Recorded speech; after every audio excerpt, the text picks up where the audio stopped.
12 dreams for the Red Queen under crown of stone. 8 voracious beasts born from 8 restless nights.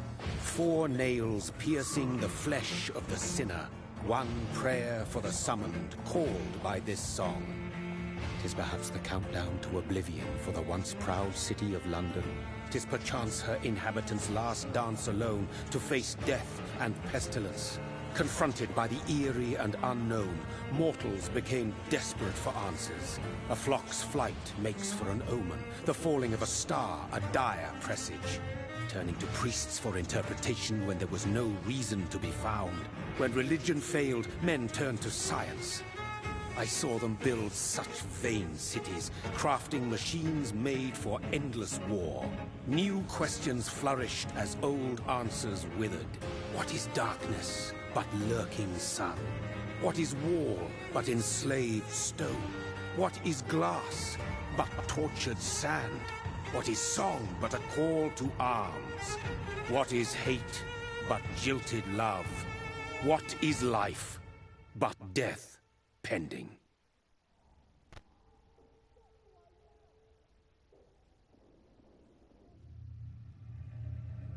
Death. Since the apple was plucked from the sacred tree, mortality was believed to be God's punishment. A righteous snare to keep mankind from ascending to the stars. They were all so wrong. Death is not a wicked thing, nor some holy retribution. A true punishment would be to never know its sweet kiss. Awaken from the harshness and be born once more.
Mary! Oh, no! Mary!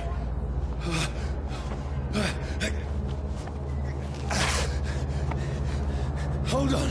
Please, hold on! Oh, God. Oh, no. Mary! Mary!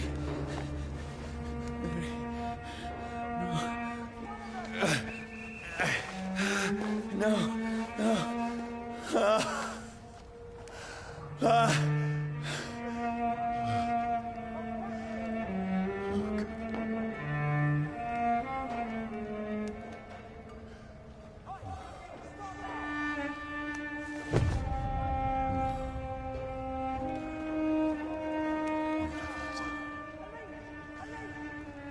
This horror. It's a nightmare.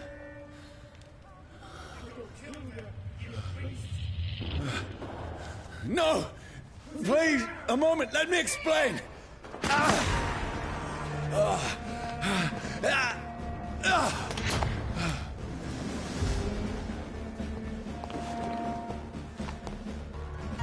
These patrols are after me. No! No! Don't shoot! This is a nightmare. I need to get out of here.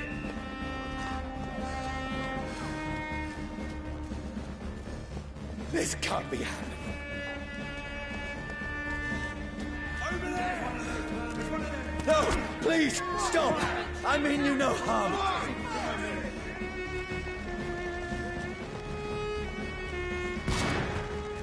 What's going on?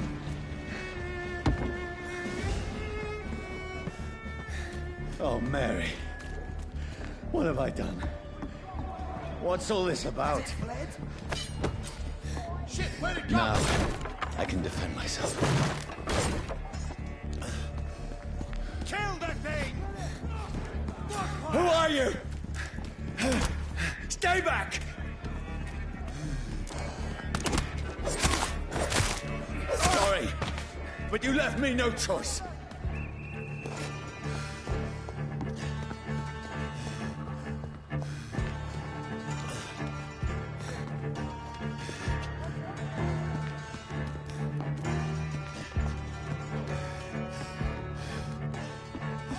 Who are you? Stupid beast! It's down! Finish.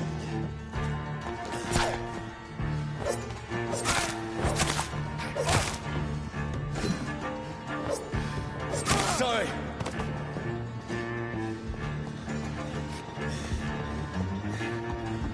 See them fancy clothes? No, This please, one's a stop! Look at it! Gone out like kids! Who are you? There's one of them vermin!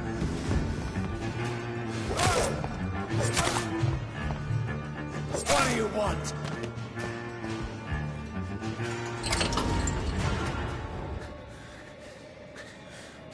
I mean you no harm. I need help. Die, you fucking leech! Please, listen to me. I can't make any sense of this. Shut up, beast! Who are you? What is this all about? What in God's name? I'll do the rest of the job. Just leave me.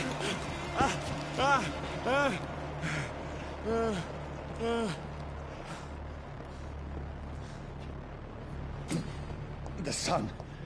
It feels like it's burning me to the bone. I need to find somewhere to hide. Over there! Right now! There's one of them vermin! Let me go!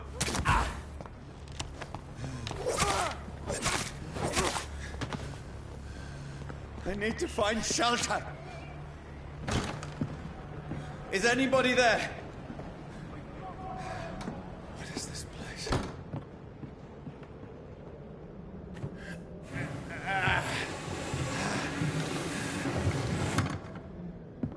The place seems abandoned. I should be safe enough here.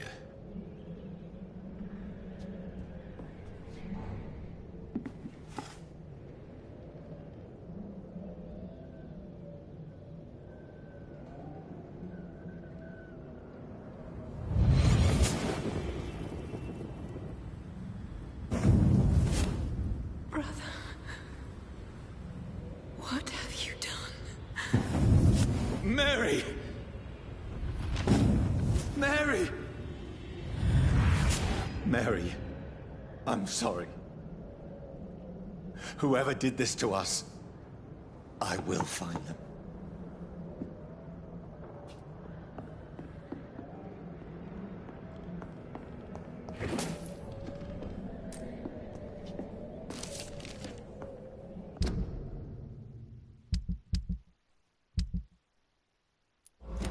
I can almost feel the sun's rays like a physical weight pressing against the wood.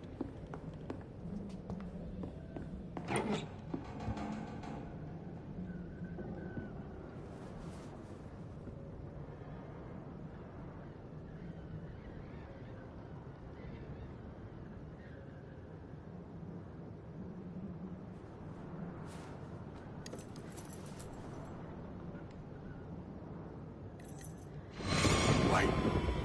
This one's dressed up fancy. Let's run through his pockets. Picking the dead's pockets? Are you serious? I've still a rent to pay. He's got no more responsibilities. What's this? Gold watch. Beautiful it is. We fancy it and share the takings. I suppose we are undertakers. Now, give him an Eve.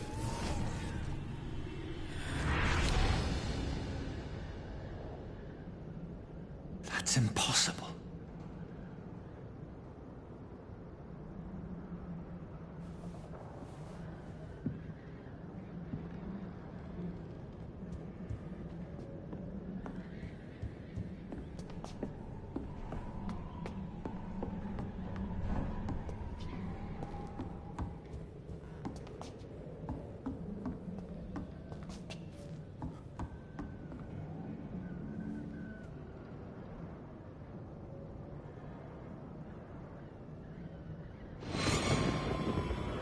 Dreams for the Red Queen that sleeps under crown of stone, that she might linger longer, her eyes as white as milk. Who goes there? A prayer summoned by warrior song. A child born from darkness must take scent of his. Who's there? Are you referring to me?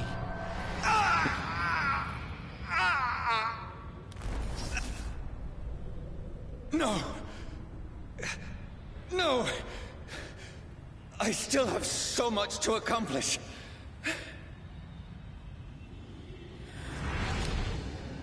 I still have so much left that needs doing.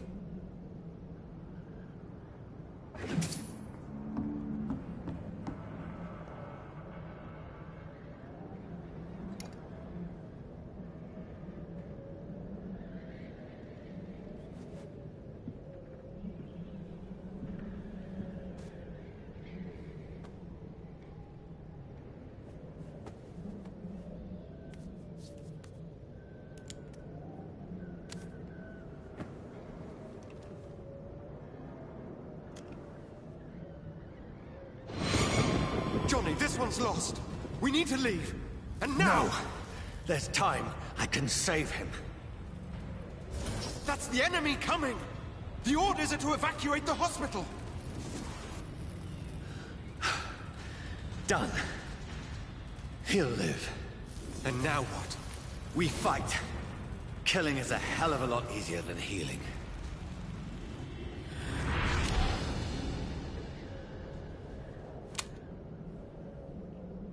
No, it never got easy.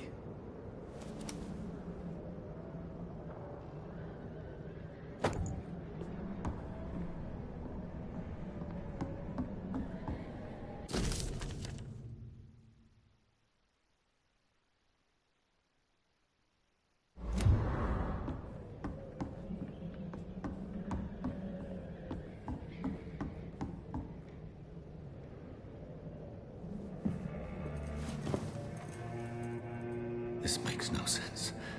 None of it. No sense at all.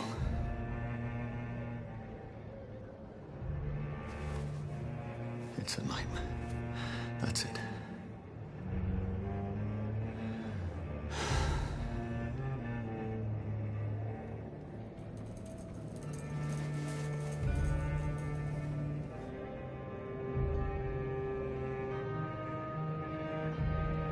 So be it.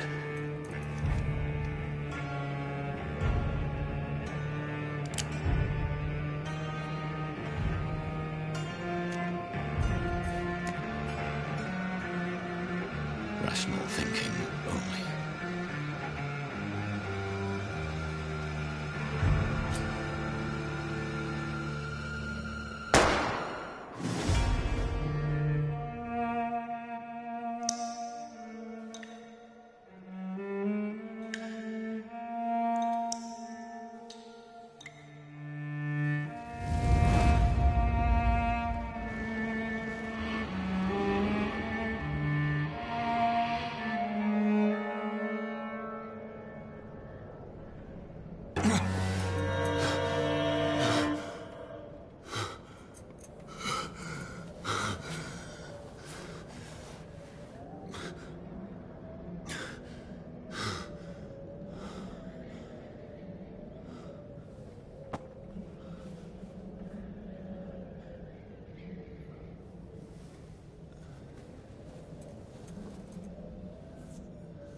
This is absolute madness. I've lost touch with the real. Madness it is, as mad as the moon, who takes blinding sunlight into a glowing reflection.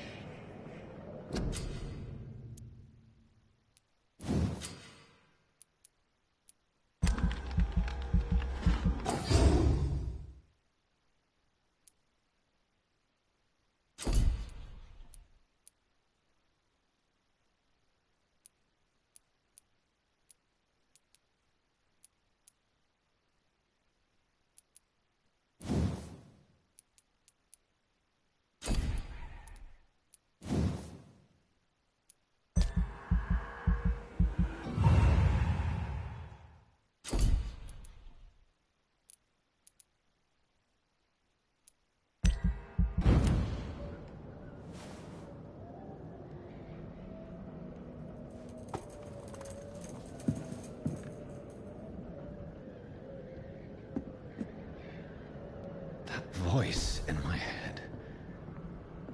If I'm not mad, then it must belong to the one who made me what I am. I must find him to understand what I have become. These people want me dead. I need to leave now. Here's the leech. Here!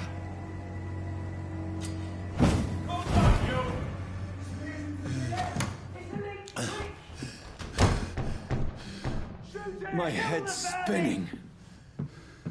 Wait! Come on, you coward! Clever fucking beasts! It's locked, all right.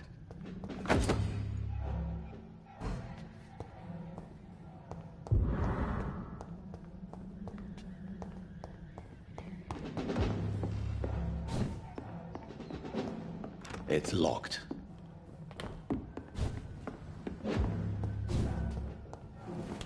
I'm still in Southwark. Over there! I must reach the West End. Die, vermin! Go back home.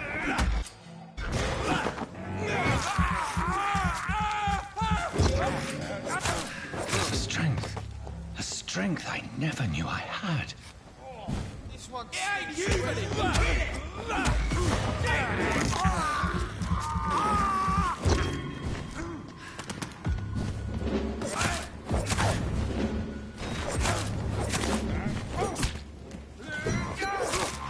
This shouldn't be possible. Every sinew, every fiber of my being is afire.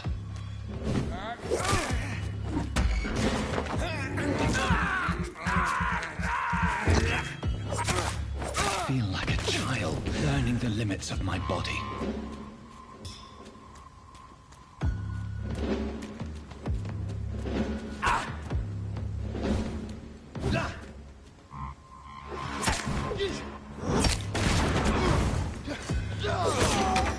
You leeches need killing!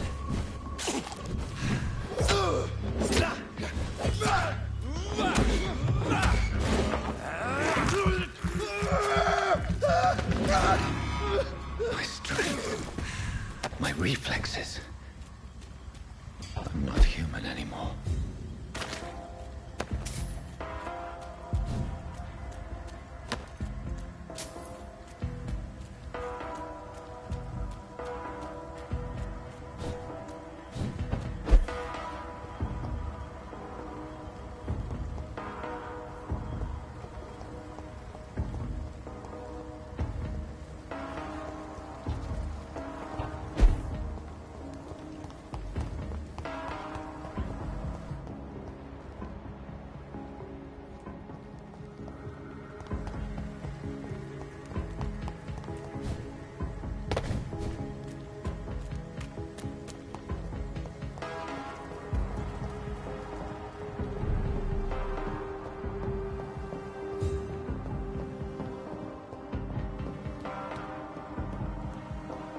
My poor sister. If only I had controlled my need for blood. Mary, someone will pay for what happened to you. For what happened to us.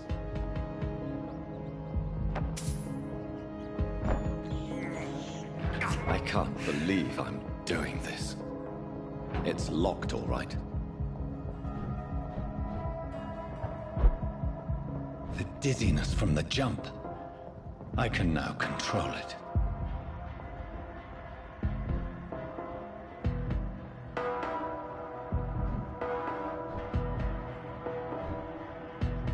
What will London have to say to me? I've so many questions unanswered.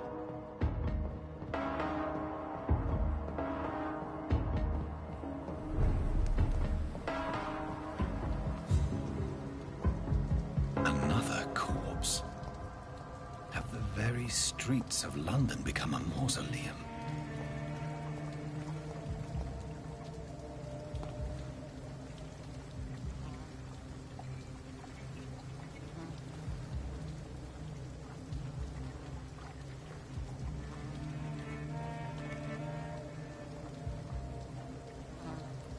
The man has been drained of all blood, but I can still smell the scent of it.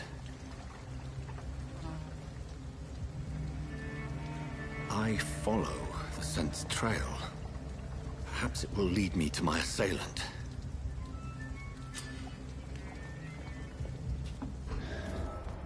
Fresh blood. The smell is so strong.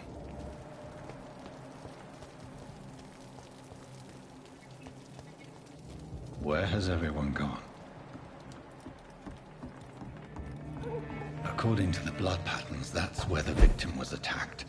So that must be the killer's trail.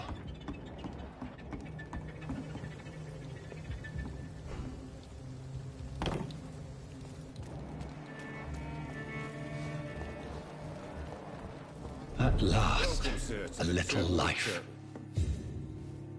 My God, sir, you look like Jonah's whale just spat you out of hell. Can I get you a drink? No, thank you. I'm not thirsty. Well, grab a chair and get some rest. This is gonna be another long night. I'm looking for someone who might have passed through here recently. Wondered if you might help. It's been quiet tonight. The only other person I've seen went straight up to his room. Thought it was kind of rude, actually. You mean he's still here? Well, yeah. He paid for the entire week. Who is this man? What does he look like? Well, like a gentleman, I guess. Well-dressed, quite polite.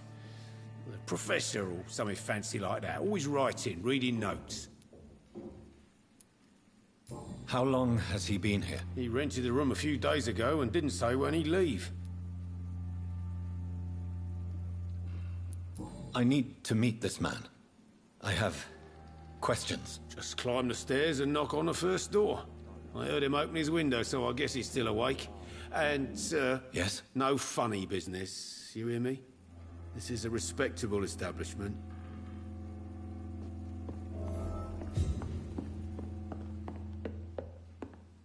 There's gotta be something can be done again. This is no place for you. Prewen has several patrols roaming the area. They do not pursue me. But they're looking for vampires, and they're most efficient. They'll not relent until the killer has been identified. I have a common objective, but I require... I think someone is eavesdropping. Are you certain? You might as well come in, whoever you are. Slowly, vampire. Who are you? I mean you no harm. Saith the vampire. Present yourself. I need a word. With anyone.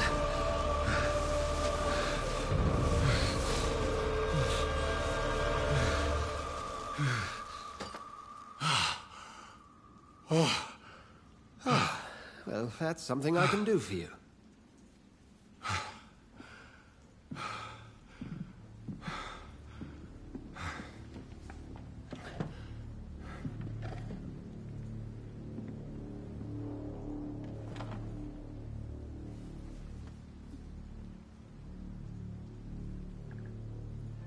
And who might you be? Tell me, who are you? First, tell me what you want. Then I may tell you.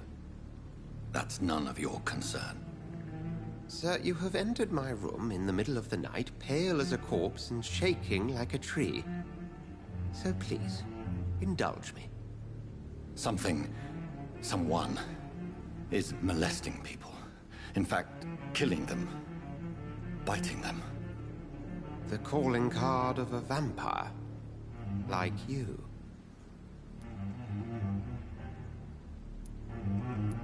I've been hunted down in the streets and attacked. I'm a victim here, too. I believe you. Then if you are not a vampire, who or what are you? Dr. Edgar Swansea of the Brotherhood of St. Paul. I'm performing an independent investigation here in an attempt to understand precisely what is going on. What have you uncovered concerning the murders? It started a few nights ago. Rumors of violent murders. The docs have always been, shall we say, somewhat unsavory. But this is different. How different? A vampire is at work here. Famished. Reckless. It must be brought to ground, and quickly. I heard another voice, that of a woman. Who were you talking to? Ridiculous. I've no idea what you're talking about. Something tells me not to trust you. Then the feeling is mutual. And what exactly is this Brotherhood? Sir, if the name is not familiar to you, then we shall discuss it another time. Then help me find the culprit. I may. If you'll first tell me why you opened this door. I followed a trail. The scent of blood from a recent victim. It led me here. You thought I was your aggressor? That explains a great deal. We're both chasing the same shadow. A shadow, indeed. Yet I heard his voice in my head. There was a moment I believed I was mad. You should let me handle this affair. You've no idea what you're up against. No. I will find the monster. He is mine. How will you do any better than I? But then let me ask you this. What are your intentions if you find the killer? I will at last have the answers to my questions. Then I can only wish you good hunting. And pray we shall meet again.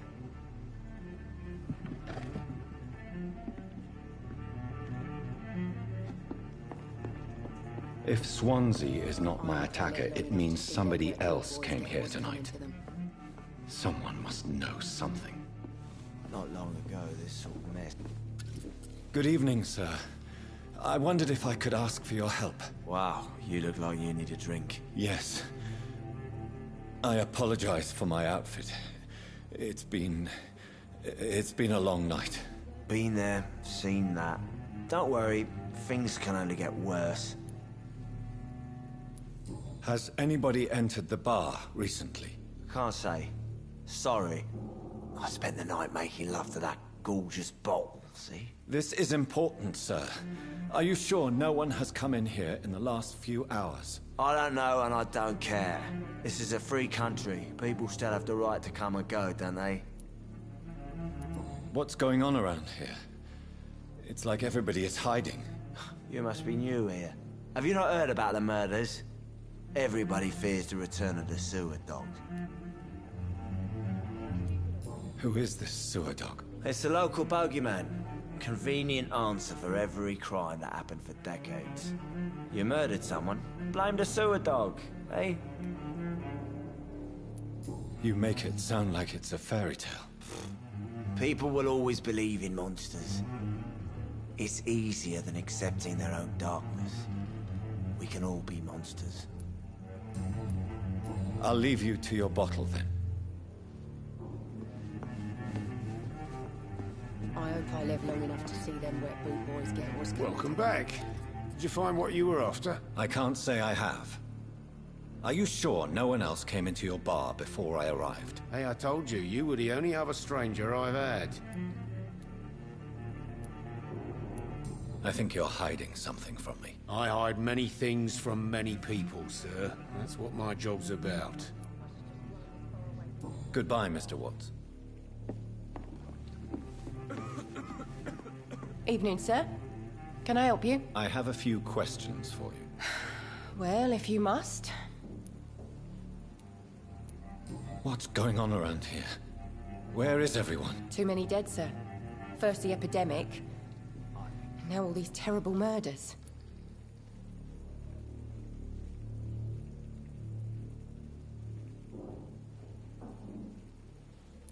The murders? What can you say about them? Bodies found in the streets every morning. Drained of blood. It's just horrible. Some say the sewer dog is back. The sewer dog? What's that? No one knows. People have always disappeared around these parts. The ancients say it's the sewer dog coming out to feed. But now he's killing in the streets. What have you heard about the epidemic? There's a Spanish flu. Yeah. Killed so many last summer. Thought we'd seen the last of it. Dozens dying every week. Are the authorities doing anything? Nothing. There are so many quarantine zones in London now. It's gotten really hard to travel across town. What is this place? This is Tom's bar, the Turquoise Turtle. I'm the barmaid here, Sabrina, if you want to know. Are you always open this late at night? No, it's only since the epidemic started. Tom thought that people may need a safe place to stay. You don't seem to have much business. Where is everybody? Well, most people are sleeping right now. And those that are awake tend to avoid going out. What with the murders and all. I just want to talk. I didn't mean to scare you. I'm not afraid, sir. It's just I've other customers to take care of. I only see one customer. Oh. Well, yeah, of course. I mean, I best check on them. I spoke to Dr. Swansea. He's not the man I'm looking for. Now, I want the truth. The truth? What do you mean? I suspect that someone else was here tonight. And I don't think Tom wants to tell me about it. I'm just the barmaid here, okay? If Tom says you're the only visitor we had, then you're the only visitor we had. I can feel your fear, madam. Please, tell me what's going on. It's Will. William Bishop. He came in here earlier tonight and he... Well, I thought he was going to clock someone. Why are you so afraid? I mean, his skin. His hands. I scrubbed every glass and every chair that he touched. God, I hope it's not contagious. What happened tonight? He was dead drunk, as usual. But my God, his eyes. His face. He must have caught something awful. He shouted and cried. It was terrible. Tell me about this William Bishop. Will was a sailor who worked at the canning factory before he lost that job. A nice bloke, really. He's never been violent. Until tonight. Why keep it a secret? Why not tell me about it? Tom's nothing if not loyal. After Will lost his job, he offered him one ear. They used to be good mates. But recently, well... Will started to get very aggressive. I see. Thank you for your candor. I'll be sure to talk to Tom.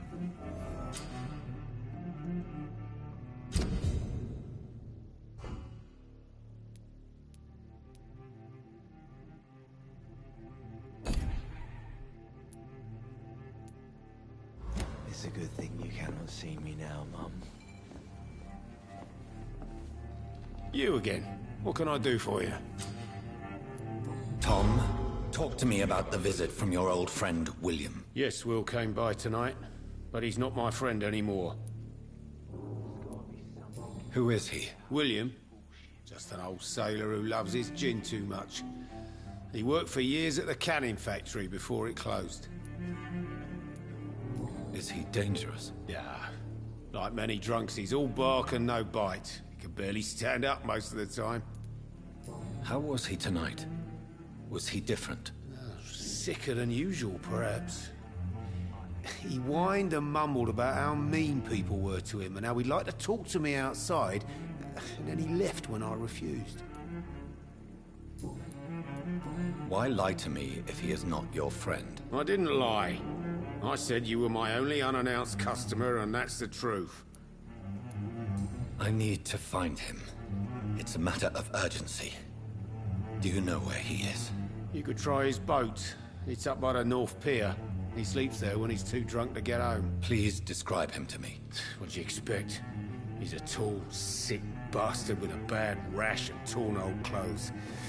William used to be strong. Now he's a mess. Thank you, Tom. If you see him, tell him I don't want him back here unless he cleans up his act, okay?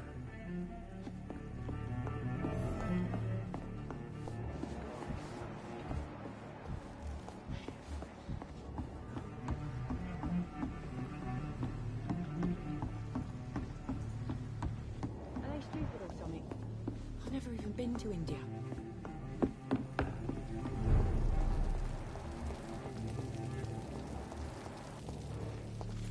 I will get to the bottom of this intrigue.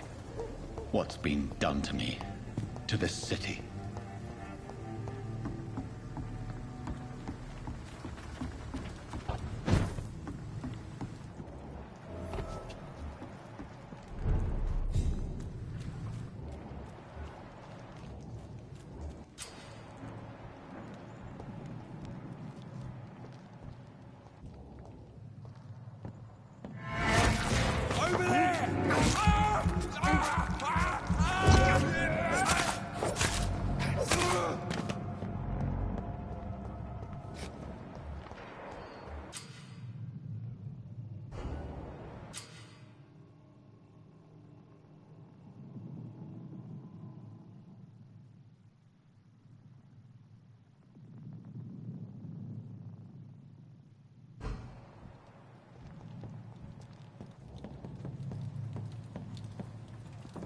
Cold.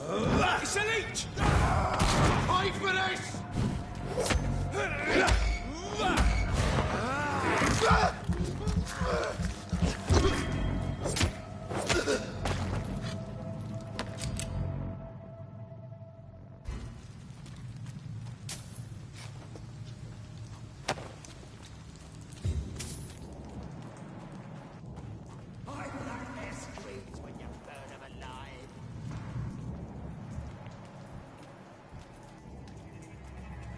Over there! Closer. There's one of them vermin! Watch yourselves! He's this one!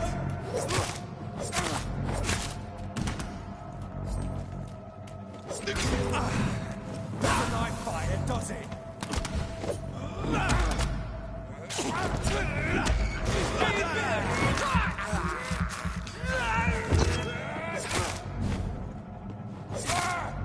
Fuck, it's fast!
Fresh blood. The whole building reeks of it. The scent is so strong it makes me dizzy.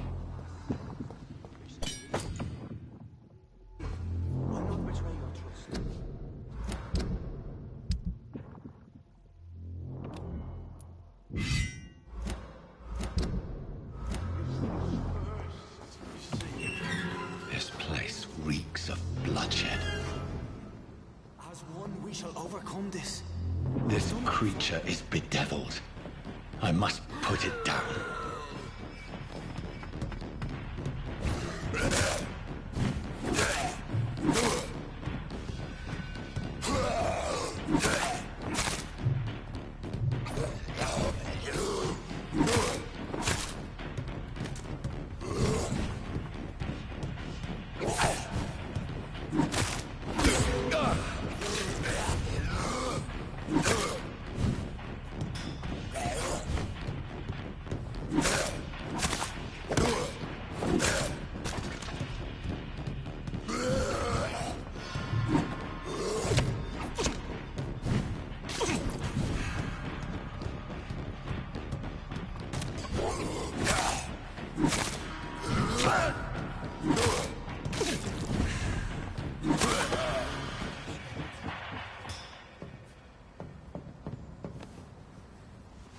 William was an honorable man.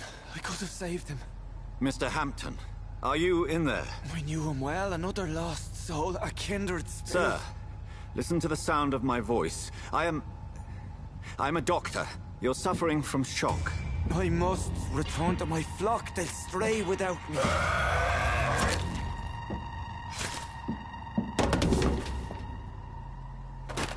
Remember, certain skulls are every bit as resistant as we are. Who are you? What do you mean by Skal? You truly are a newborn. I should have realized. Wait. You are the woman from the bar. Are you... like me? Can you help me? I believe, sir, I already have.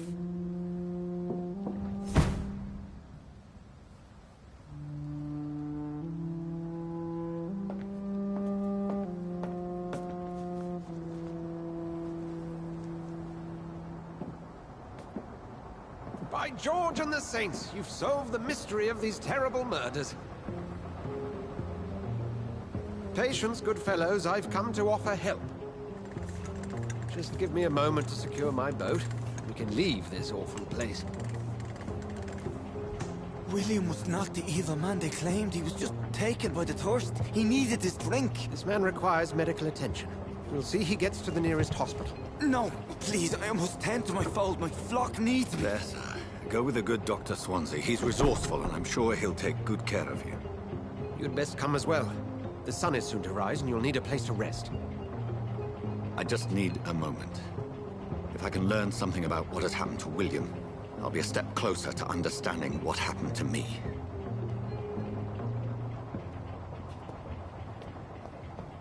This poor creature can't be my maker. Could it be some subspecies of vampire? I must find a place to analyze the blood.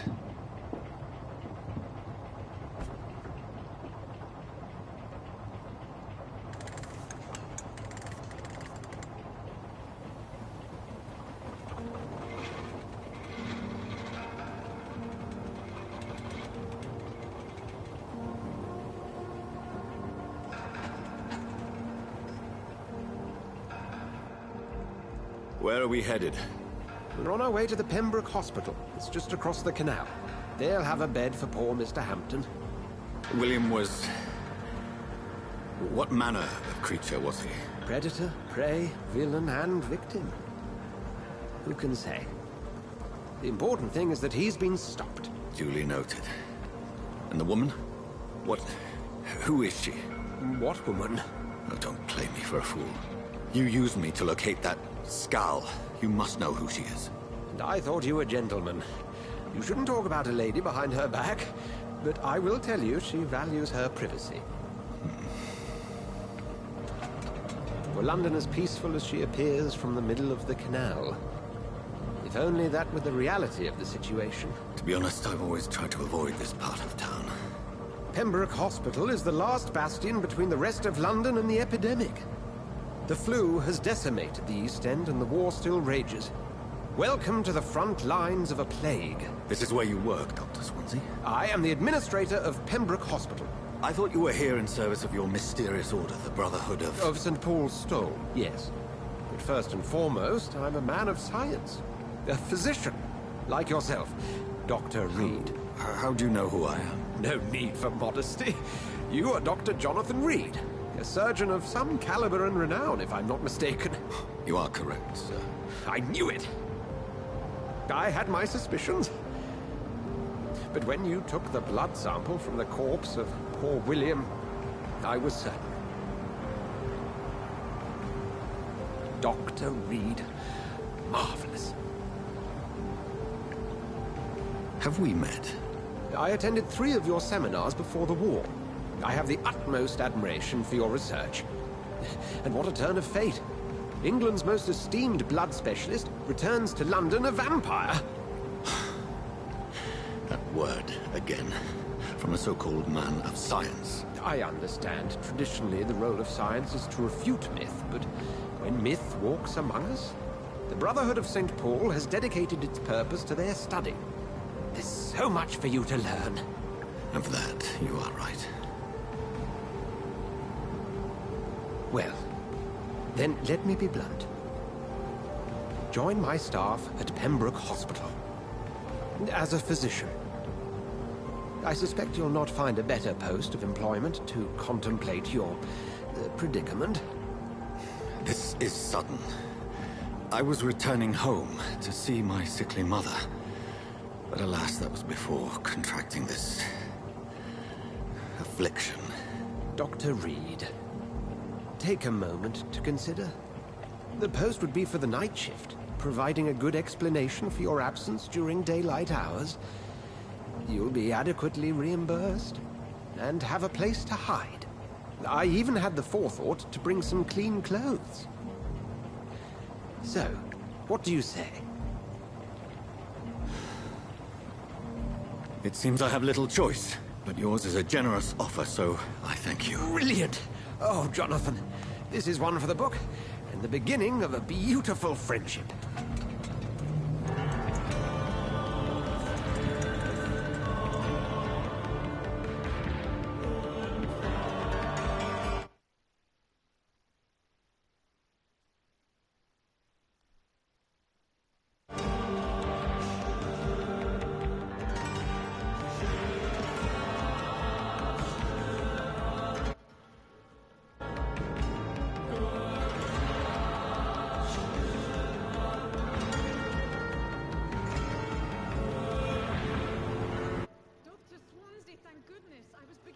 Don't.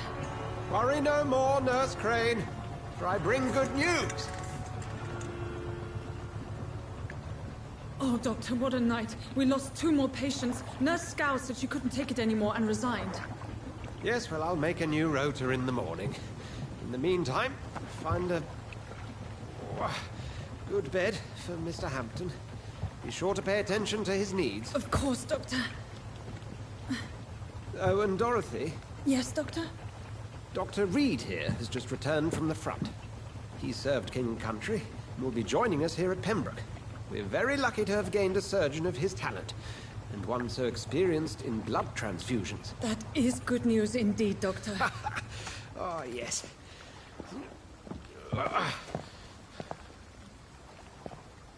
Here at Pembroke, it's not what we have, but what we haven't. It's only thanks to Nurse Crane and the staff that our ship doesn't sink. If you have any questions, just ask her. Duly noted. Thank you. Your assistance is required, Dr. Swansea, immediately. Welcome aboard, Jonathan. We'll catch up after my rounds. I'm coming, Nurse Crane. I'm coming.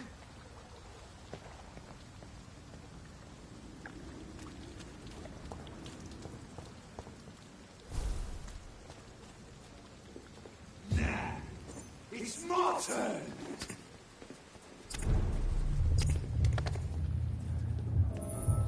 Rotten ore, Christine. Each heart contains the seed of life. Drink at this river. Dry it all.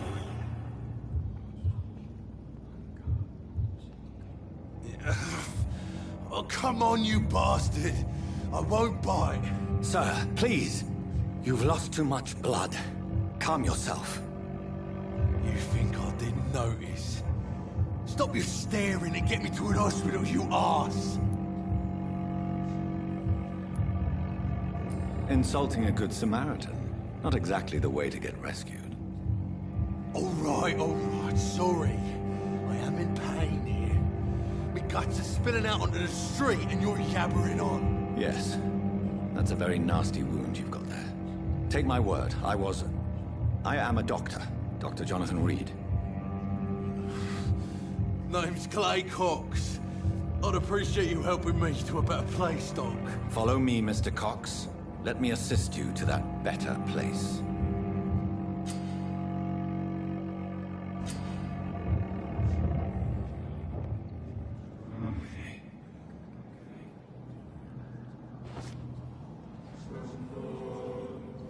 Bring this fading light into the shadows. Dance with him the dance of life and death.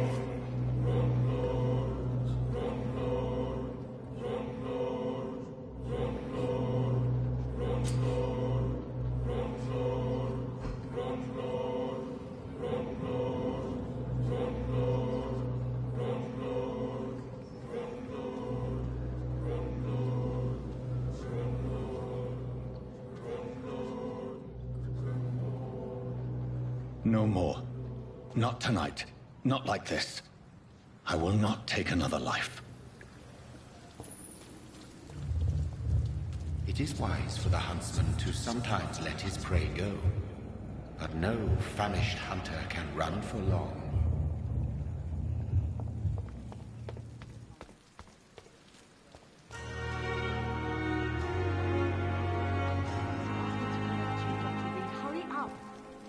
Doctor, where have you been? I've little time to play hide-and-seek with new staff members, no matter how illustrious they may be. I found a wounded man by the docks. He answers to the name of Clay Cox. He requires urgent medical attention. Already making the rounds?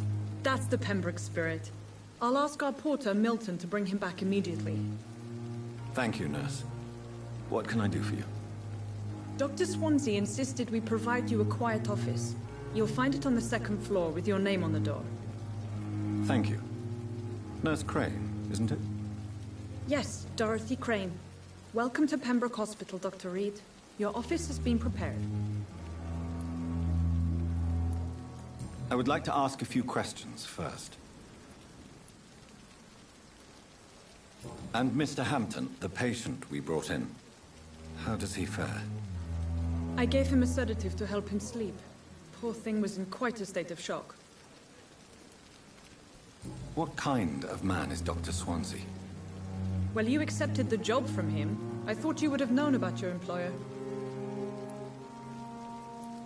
Apologies, I've only just met him the once.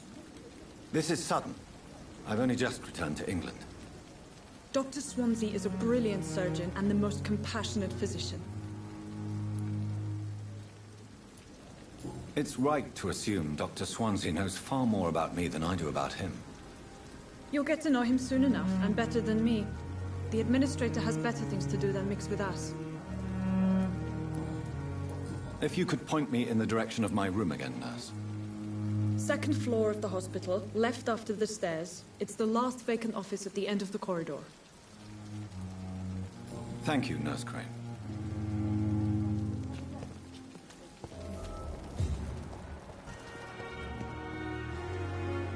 Good evening, sir.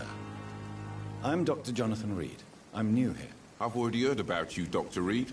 I'm Milton Hooks, the ambulance driver for this shithole of a hospital. That's quite a blunt introduction, Mr. Hooks. You can call me Milton.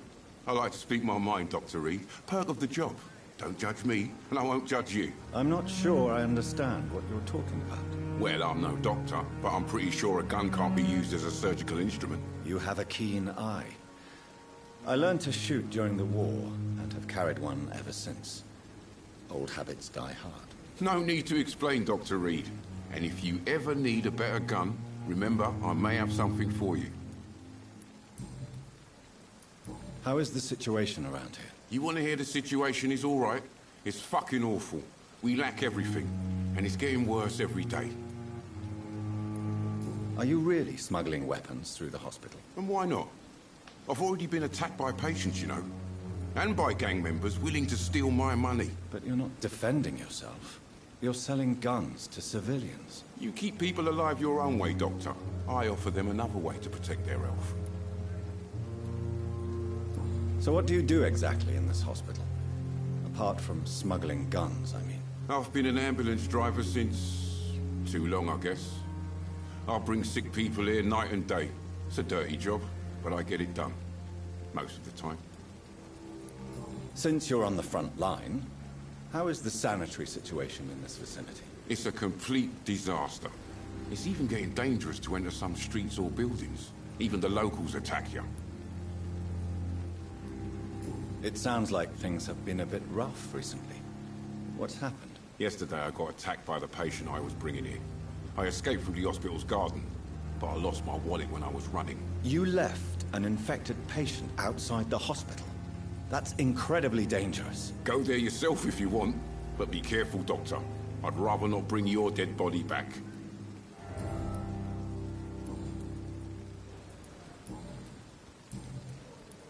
I'd like to see your goods. Wise choice, Dr. Reed.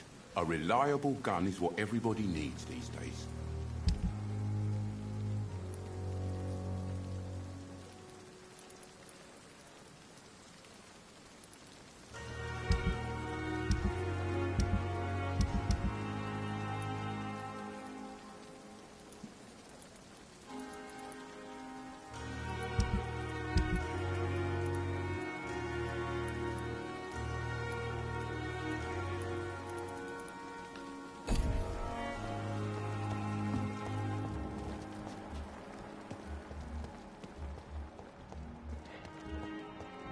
Dr. Swansea is right. This place seems perfect to conduct my research. Good evening, sir. Can I help you? Unless you're here to fix my face. No. I don't think you can help me. I'm Dr. Reed. I've recently taken the position of head surgeon here. War injuries, am I right? You guessed right, Doctor. German shell took my pretty little mug right off.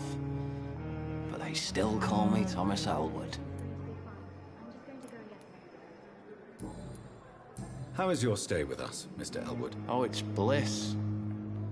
I just escaped death in the trenches to be surrounded again by the moans of the dying. Can I ask you precisely why you're a patient here? It's the pain, sir.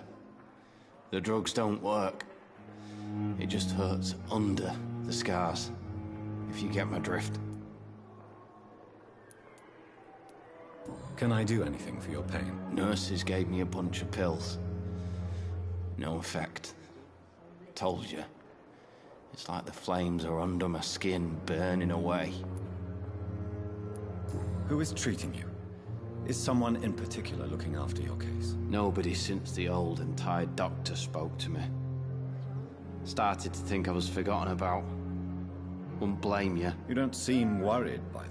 My face hurts so much more when I smile or cry.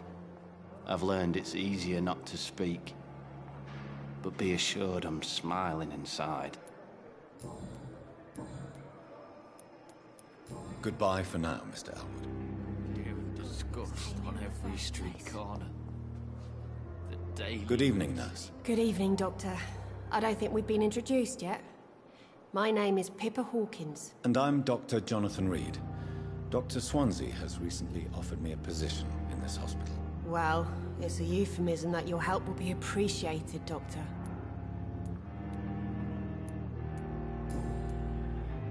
How would you describe the situation at the Pembroke Hospital? It's serious.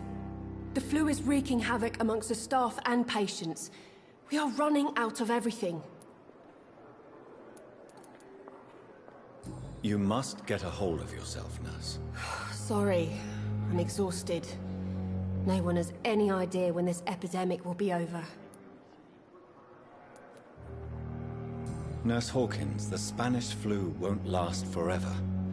Even the Black Plague didn't kill everyone. I wish I could believe you. But what if this epidemic was worse?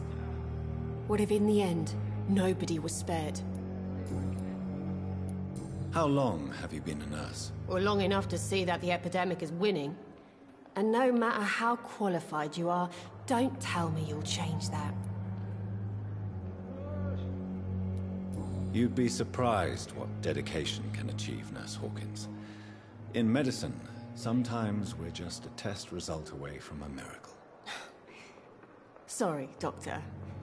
I don't want to sound bitter, but I'm just too tired to give a pep talk like Nurse Brannigan. How is the Pembroke staff coping with the epidemic? Well, not well.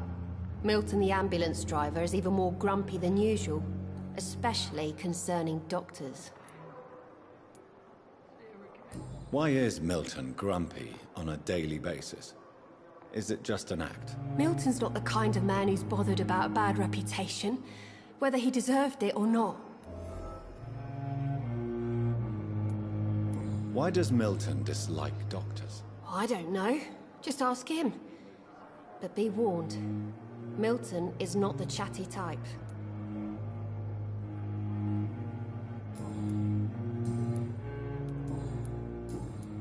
Goodbye, Nurse Hawkins. It's locked.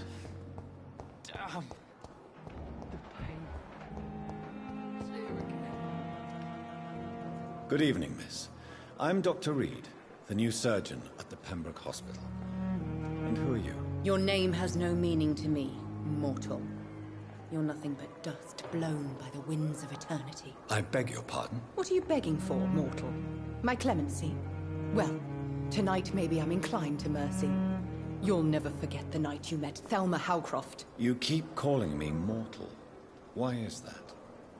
And if I'm mortal, what are you? Well, Dr. Reed, if you must know, I'm a vampire. And why do you believe you're a vampire? I don't need to believe anything. It is what I am. It is what I feel within this hollow shell of flesh. Please, describe to me how you feel. What is it like to be a vampire? I can hear my body crumble from the inside as my flesh cracks and fades. I sense the last pulse of postulant blood within my drying veins. I need new blood. I see. Have you ever heard of Cotard syndrome, Miss Howcroft? Never. It's a mental illness discovered by a French neurologist named Jules Cotard. The affected patients are delusional. They believe that they are putrefying, that they are dead, a ghost or a ghoul, or in your case, a vampire. Delusional, you say? Oh, sad and petty mortal. You can't even begin to understand the concept of immortality. And you think it is I who am delusional.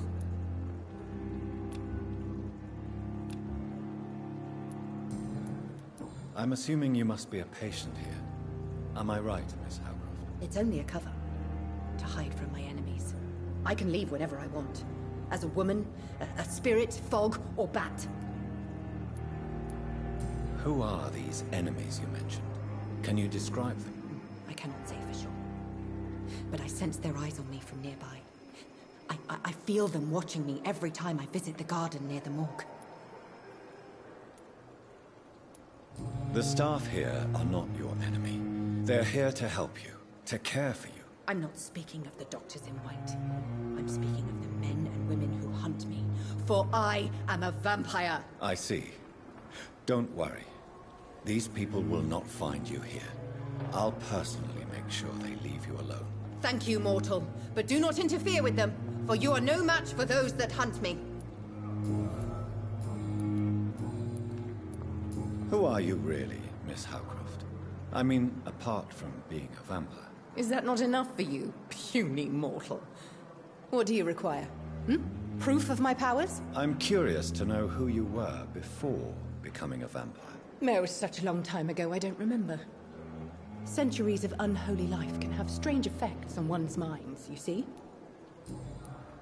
I'll leave you, Mistress of the Dark, to your nocturnal activities.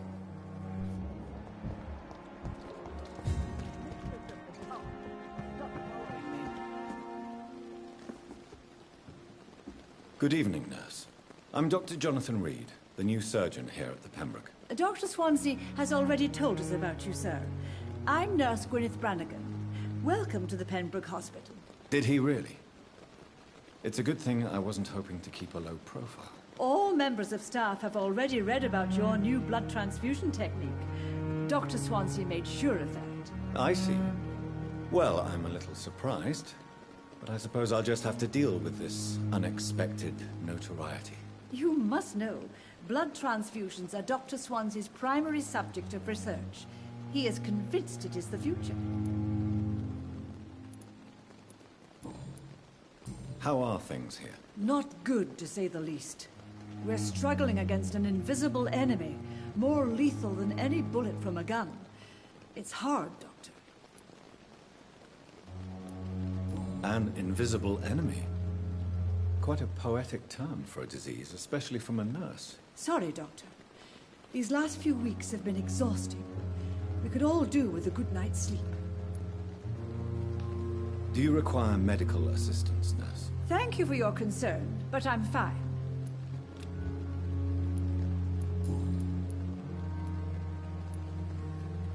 I'm not familiar with all the staff yet. Perhaps you could help me. Brilliant professionals, most of them. Dr. Swansea has a gift for recruiting talent. Most of them? Is there a problem I should know about, nurse? It would be inappropriate for me to speak ill of a colleague.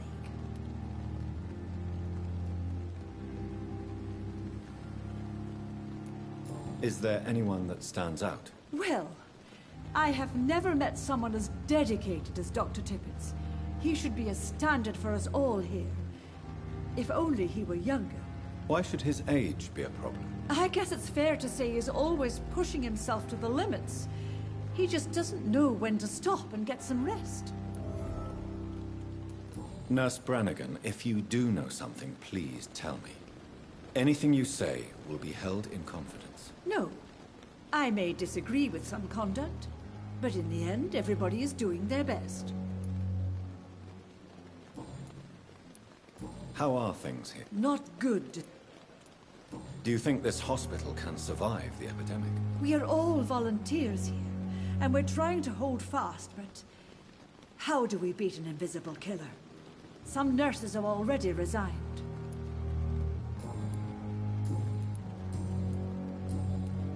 Goodbye, nurse. Call me if you need assistance.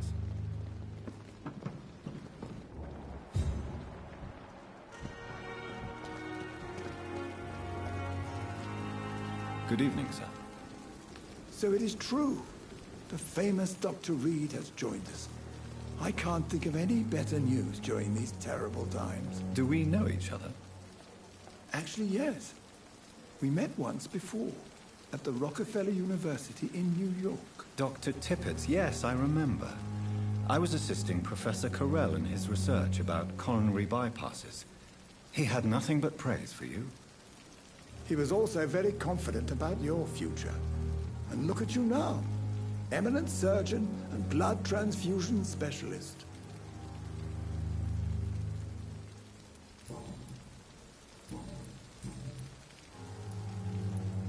What is the Pembroke Hospital situation? And please, speak freely. This hospital is not exactly the best of London. I'm sure you are used to working in a better environment. It's more than enough. In any case, the personnel of a hospital are much more important to me than the building. Don't be misled by appearances, Dr. Reed. This hospital does not lack talented people. It just lacks hope. What can you tell me about the staff in the hospital? Some are really good, and others are not so good. But during this troubled period, there is no time for slander. I prefer to focus on the positive character traits. Tell me more about cherished people, then. Nurse Brannigan is a pearl. She is the most helpful and dedicated nurse I've ever worked with. A clever and cheerful woman. You really seem to admire her skills. I'll go even further. If she was a man, she would be a damn fine practitioner. Any opinion about the management? I don't always agree with Dr. Swansea's reserve, But I must admit, he does all he can to keep this facility running during this crisis. Ah, yes, the burden of command. I was fed up with this concept while serving as a medical officer. Don't get me wrong. Swansea's a good administrator. I just wish he would get out of his office down again. You're exhausting yourself, Corcoran. Maybe you should think about preserving your strength. No. We must keep on healing all those poor souls. We are the last rampart before chaos. Once more, unto the breach.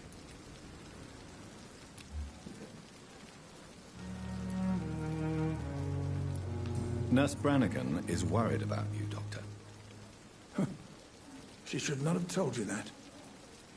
I will have a word with her. You don't have to blame her for her honesty. I'm not that kind of man, my dear Jonathan. Actually, Nurse Brannigan's opinion is the only one I may listen to.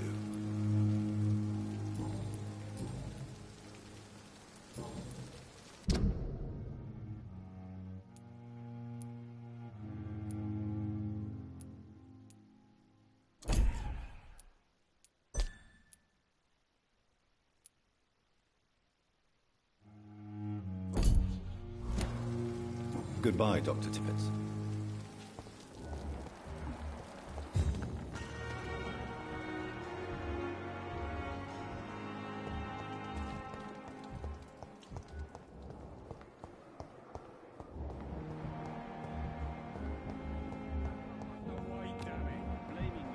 Further your agenda, sir. How long's it going What to can I take do to for you, fix me Doctor? properly? A month?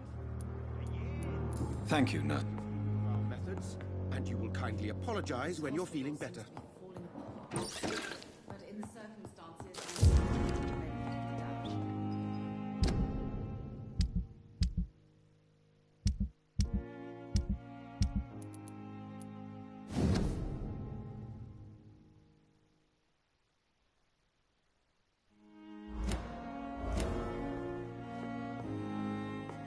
You always... Good evening, sir. I'm Dr. Reed. May I help you? I don't know if a third opinion is needed. Your colleagues are already arguing about my condition. I see. Would you mind telling me more about your situation? I'm Harvey Fiddick. All I want is to get me bloody arm fixed properly.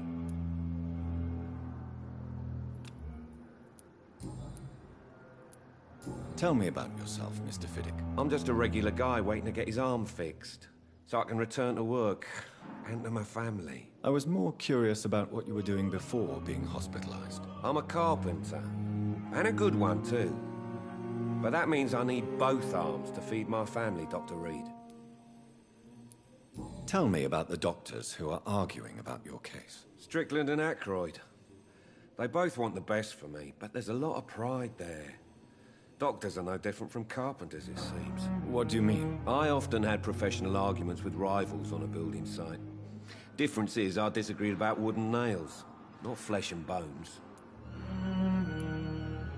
Are you satisfied with your treatment here? Well, it's clear that I've chosen a bad time to be injured. Forgive my bluntness, but you seem overwhelmed by cases of the flu. I won't lie to you about it. I'm afraid we are. Are you sure you don't want to operate yourself, Dr. Reed? I have the feeling you're very capable. And your colleagues seem to think so too. In other circumstances, you would be right. But for now, I don't think I can take on the responsibility. My apologies. You seem worried about the safety of your family. And it's obviously the reason why your wound troubles you so much. I cannot give up on my children now. They both need me living. What about their mother, if I may ask? She died in 1915 during one of the first Zeppelin raids. We never found her body. Tell me more about the death of your wife, Harvey. 1915. I was in the army, building workshops for the Royal Flying Corps. Helen was happy I wasn't sent to the front. What happened? The Germans sent Zeppelins to bomb the construction site, but they missed their target. My wife was bringing my dinner when the bombs fell. I'm sorry for your loss. So many died during the bombings. I served in France and witnessed the carnage there. I would like to say that she didn't suffer.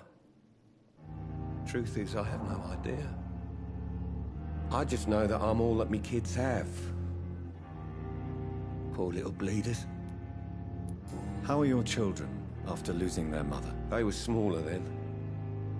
The only good thing about this is my Ellen didn't bring them with her that night.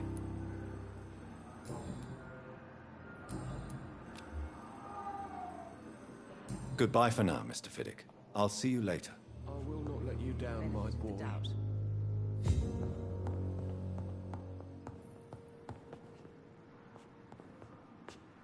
Good evening, madam. Can I help you? It's my son who needs you, sir. I'm Dr. Jonathan Reed. How can I help your son? I'm Beatrice Goswick, mother of Mortimer Goswick. Could you check on him, please, Dr. Reed? I've heard much of your talents as a physician. What can you tell me about yourself, Mrs. Goswick? Not much to say. Just take care of my Mortimer and I'll cover all the expenses. That's all that matters. Are you really that rich? Most of the patients here are of a more humble origin, if I may say so. Yes.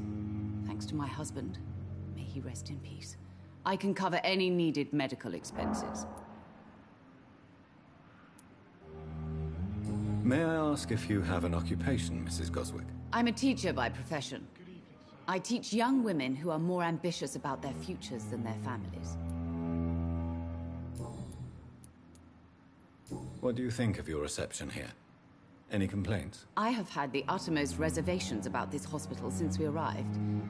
But we had no other choice, considering the state of emergency. Is there something in particular that's bothering you? Some of the staff were not especially welcoming. I suspect they're not accustomed to dealing with patients of such social standing. Tell me more about your arrival at the Pembroke Hospital. What gave you such a bad first impression? The ambulance driver was quite rude, for a start. And that nurse, Miss Hawkins, seems to have quite a dubious attitude. What do you mean? She managed to secure a bed for my son despite the epidemic. It was a relief, but it wasn't cheap.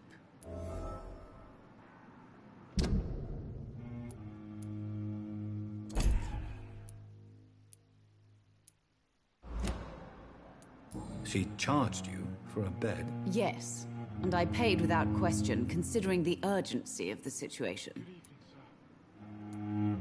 I share your concern, Mrs. Goswick. Be sure that I'll talk to the people involved. I don't expect compensation, Dr. Reed. But I'm aware such behavior would not be tolerated in other hospitals. Goodbye, Mrs. Goswick. Good evening. I'm Dr. Reed. Can I help at all? No. Really? Why are you here, then? I don't want to talk. My throat hurts too much. I suppose that this pain is the reason you're here.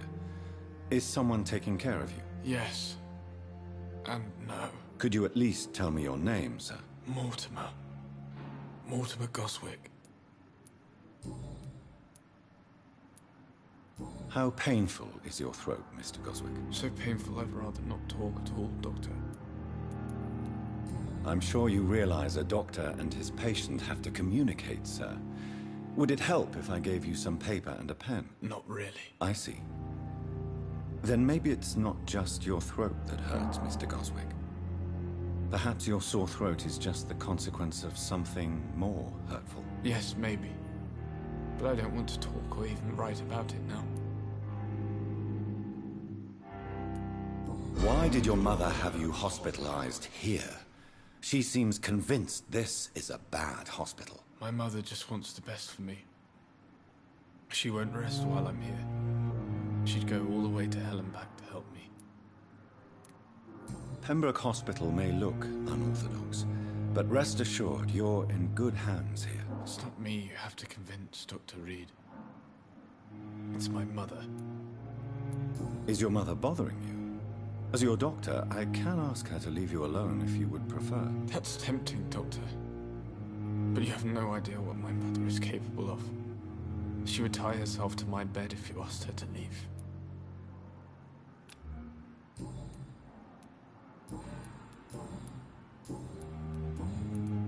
Tell me about yourself, Mr. Coswick. I don't want to talk, Doctor. Do you need any help? I'm afraid I may, sir. I don't mean to be a burden. I will see you later. I have to go now, sir. But don't hesitate to contact me if you need any help. Good evening, sir.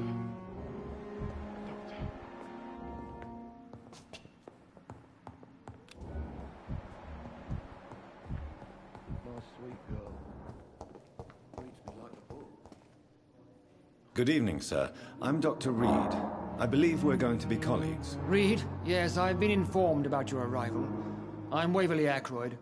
Welcome aboard, I suppose. Does my arrival inconvenience you in some way, Dr. Ackroyd? Let us just say that I don't particularly share Dr. Swansea's enthusiasm for hiring you.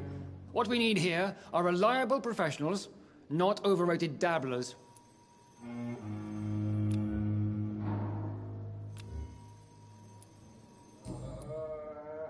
If you have a problem with me, Dr. Ackroyd, please feel free to tell me. Dr. Swansea has imposed your presence on this hospital without asking anyone's advice.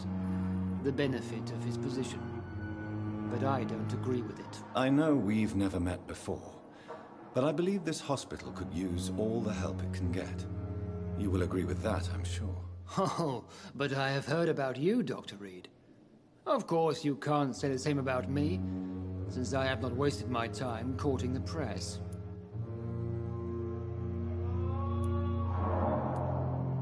There is no need for such animosity between us. Don't you think the epidemic is already enough to deal with? That is one point we could agree on. And that is precisely why I want to be sure that you will be of help to this hospital, instead of a burden. Since your tenure in this hospital is longer than mine, perhaps you can tell me more about this place. Let's just say I'm tired of the carelessness around me.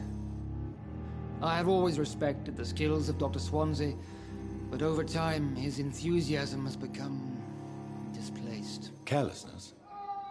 Exactly what are you talking about? We're here to save lives. The people who trust us are not volunteering for experimentation. They're here to be healed. I don't intend to run any radical experiments, Doctor. Even if I, as any good practitioner should, express an interest in pushing the boundaries of medical research. Modern medical methods were created through audacity and ego. But there are rules in our line of work, and they're here to protect our patients.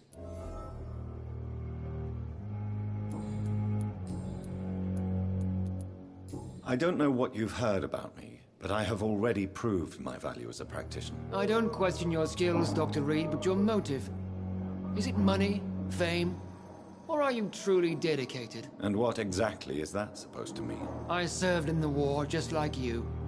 But unlike you, I did not use the wounded to play the modern sorcerer. Be careful what you insinuate, Dr. Ackroyd. I only want you to admit you used those men to improve your theories. This is ridiculous. My blood transfusion technique saved many lives, and you know it. You see? That is exactly what I hate about people like you. You avoid this kind of accusation instead of facing reality. It seems you have bad memories of your military service. I refuse to see this industrial slaughter as scientific progress. War only reveals the worst in men. We can at least agree on something, Dr. Ackroyd.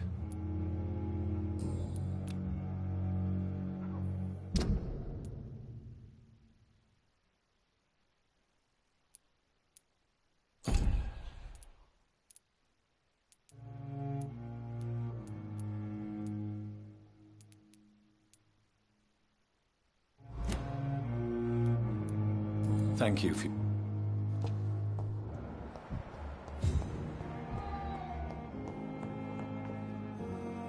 Good evening, Doctor.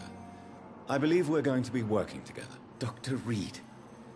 Dr. Swansea informed us of your arrival, but I could not dare to believe we'd have such good fortune. Such an honor, sir. Thank you. And you are? I am Thoreau Strickland, Dr. Thoreau Strickland. I'm a great admirer of your work, Dr. Reed.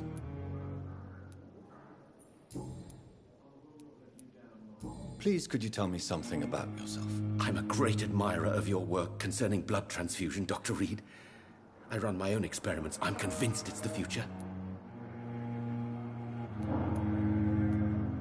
What made you choose to be a doctor? I'm not ashamed to admit you and your work have inspired me. I am honored to have the opportunity to work by your side.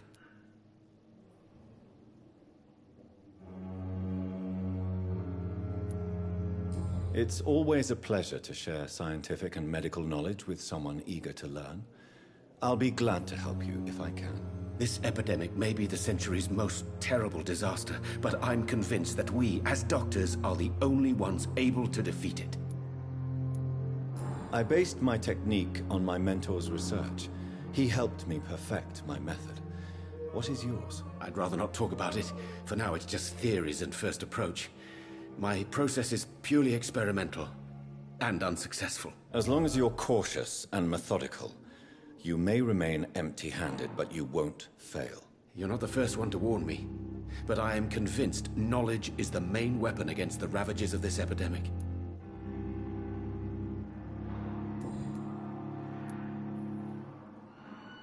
What can you tell me about the Pembroke? Well, it has always been an honor to work with Dr. Swansea. But with your arrival, I can't think of a better opportunity to learn about blood transfusion.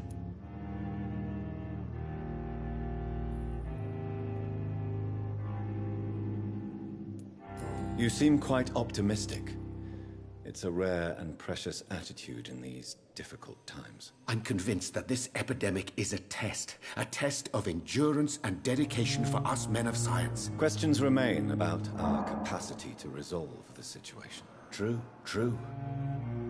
Last summer, during the first wave of the epidemic, I used to joke with Milton about the extra work. We're not smiling now. Do you need help with anything in particular? Well, yes, maybe.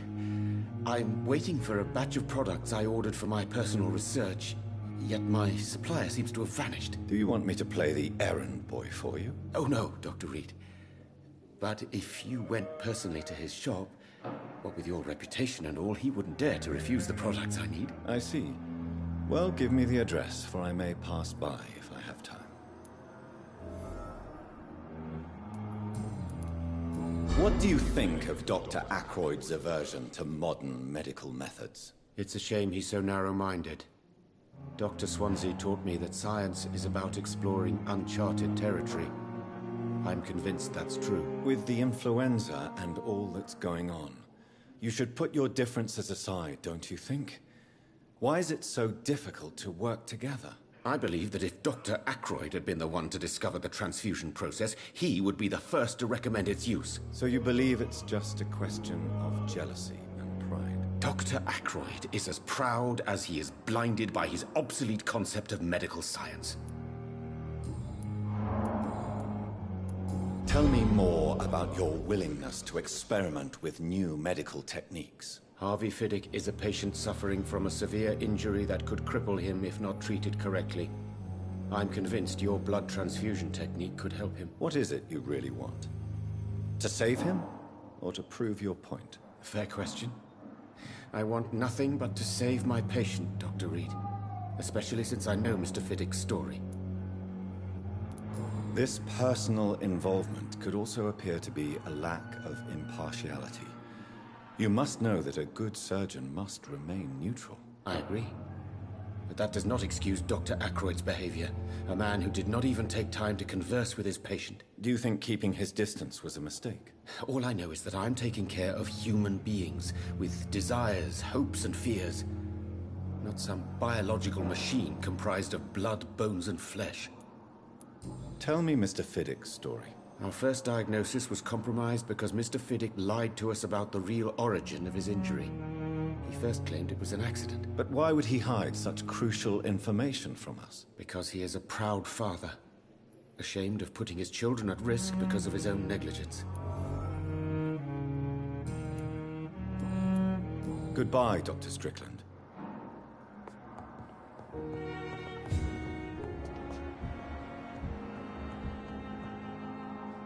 Good evening, Mr. Fiddick. Good evening, Dr. Reed.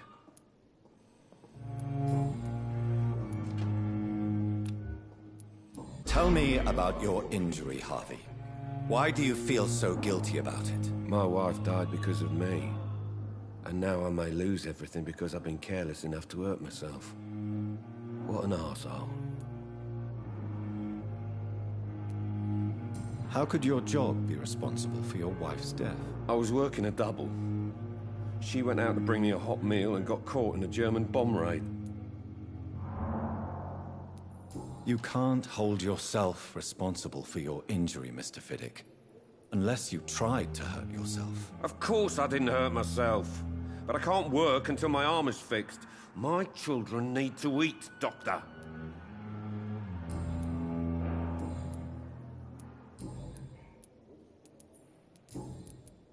Goodbye for now, Mr. Fiddick. My sweet girl. Like a book.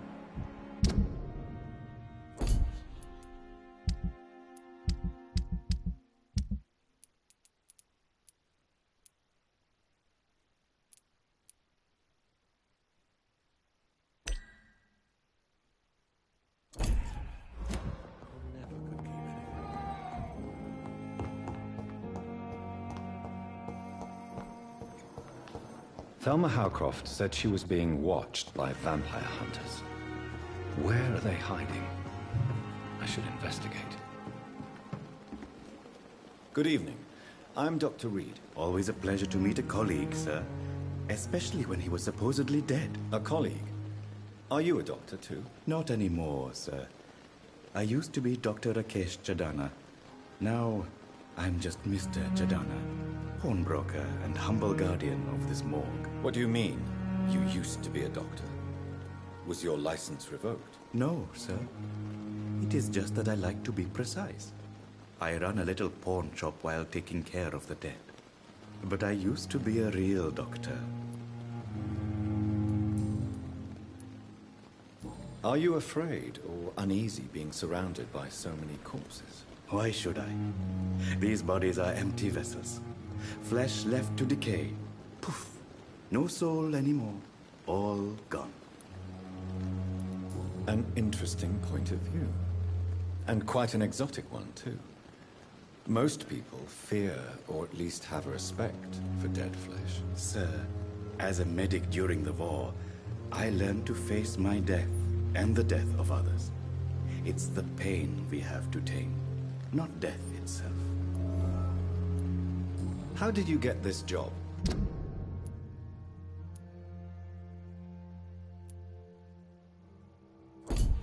After I left the army, I worked as an undertaker down by the docks. A dangerous place with many an unpleasant business there. Milton Hooks helped me get a job here. Have we met before? I don't think so, sir. Why? When we first talked, you said you were glad to meet me since I was reported dead. Funny story, sir. Your sister came here a few nights ago. You were missing, and she was looking for your body. She must be very relieved now. Do you work here alone? Yes, very easy work, sir. All I have to do is watch a few bodies. The situation was very different when the main morgue was still open. Why do you have to watch these bodies? Because these poor fellows have no names. We keep them in case someone comes looking for the missing. Sadly, very rarely happens. Why close the hospital's main morgue? It was for sanitary reasons after the beginning of the epidemic. Cadavers had to be moved to the nearest mass grave.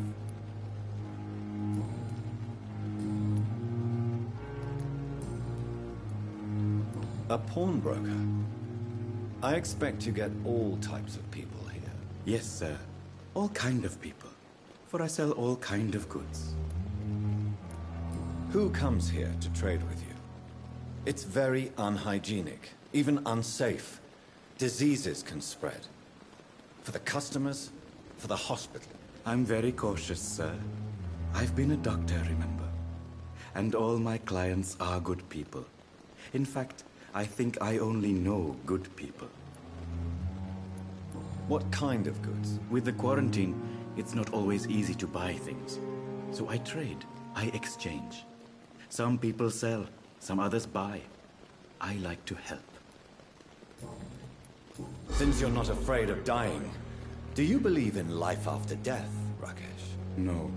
I believe we must do all the good we can while alive. For our time is short, and the obstacles are endless. Do you think you would enjoy immortality as a concept? I don't think so. Don't mistake me. I love life, and I'd like to live a long life. But everything has to decay, sir. Even goodwill. Do you really believe goodwill cannot last? As I said, sir, everything decays. If I was to never die, news is, we'll all die before losing our humanity, sir.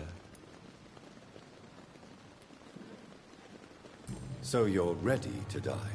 No, I am not. I don't fear death, for I won't see it. What troubles me is the pain my death will inflict to those I know. You're a wise man, Mr. Chidana. No, Dr. Reed. I am a foolish man. But I like to think otherwise. Please show me what you have to sell. Of course. It's just trinkets and curios, really. But I'm sure they can be useful.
This must be the place. It's definitely away from prying eyes. Relegated to the shadows. A kingdom of my own. At least I won't be sleeping in a coffin.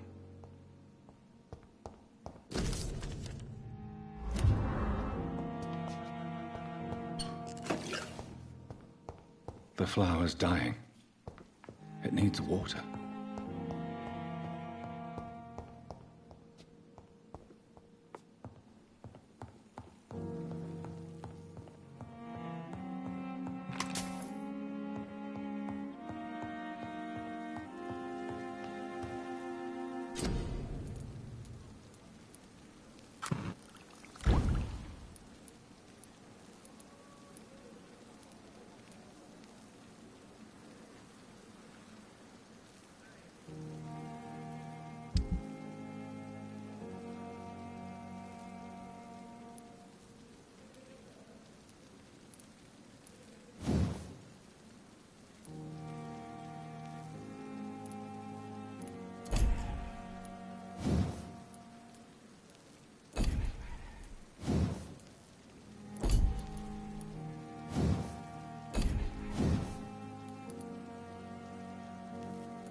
William Bishop's blood is much more unstable than human blood and shows extensive mutation. But this is not what happened to me. I must keep on searching. The sun is about to rise. I can feel it. I'll continue tomorrow night. I have so much time now.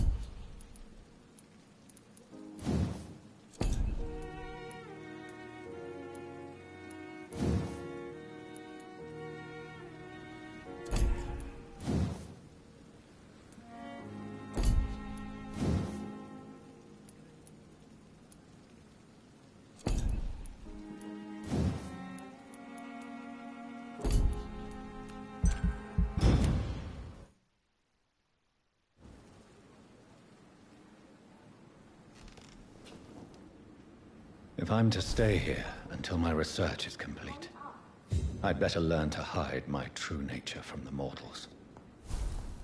But what about my thirst for blood? Come on, I don't have all night. Yes, Nurse Crane? How can I help you? I'm so sorry. I know Dr. Swansea wanted you to rest, but we have somewhat of a crisis. A crisis, you say? Our supply of antiseptics is nearly depleted. I was hoping there was another box up here, but...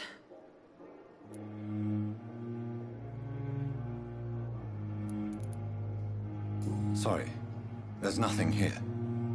Some of the patients won't last the night without them. Honestly, sir, I'm beside myself.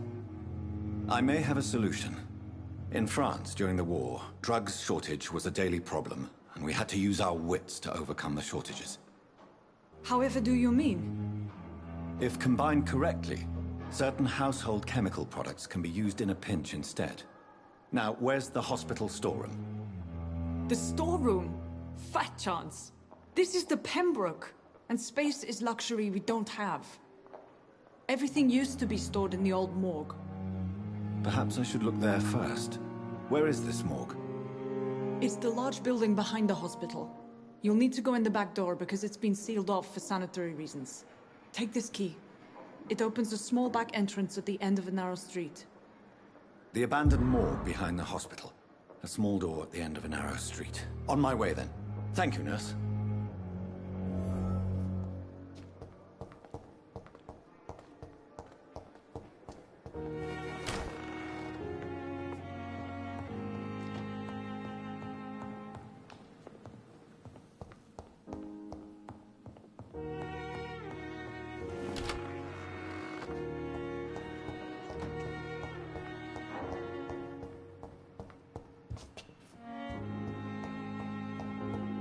It's locked, all right.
Scowl voices in the garden.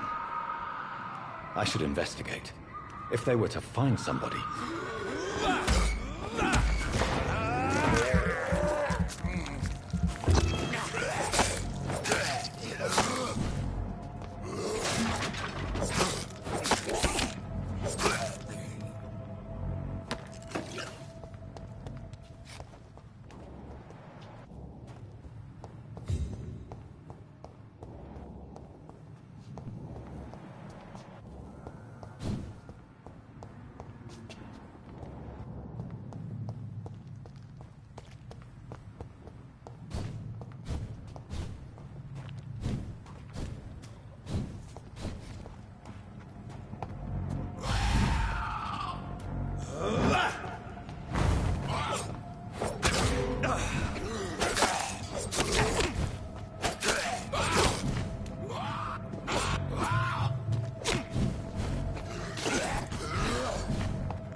So, Mr. Hooks and Nurse Hawkins are an item.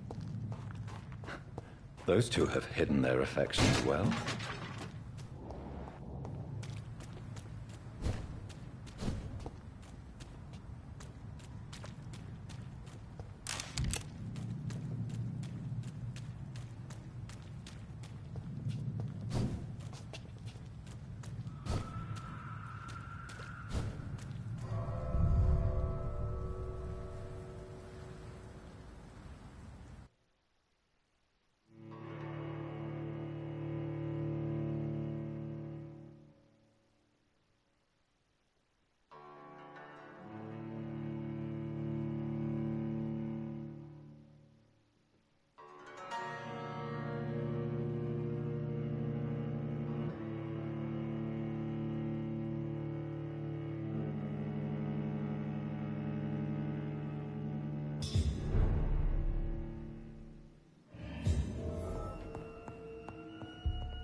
Behavior is similar to the infected William Bishop. Must be the same strain. This sickness moves faster than influenza.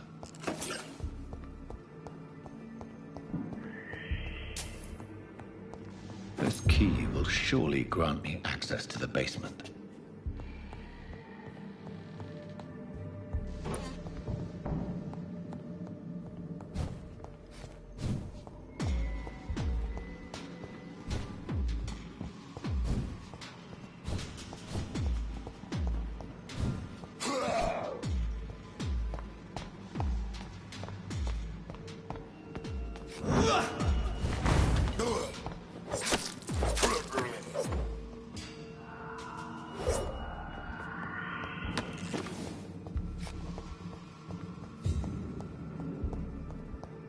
scales of Mars. Fortifiers. As popular as they are ineffective. But they do contain iron tartrate, and that might prove itself useful.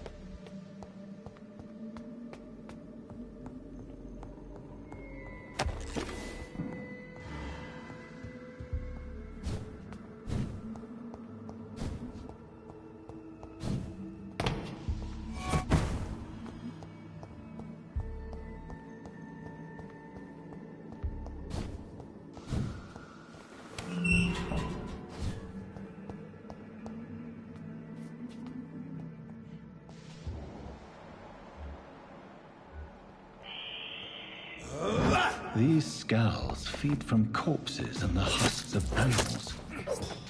They're not after blood.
It's locked.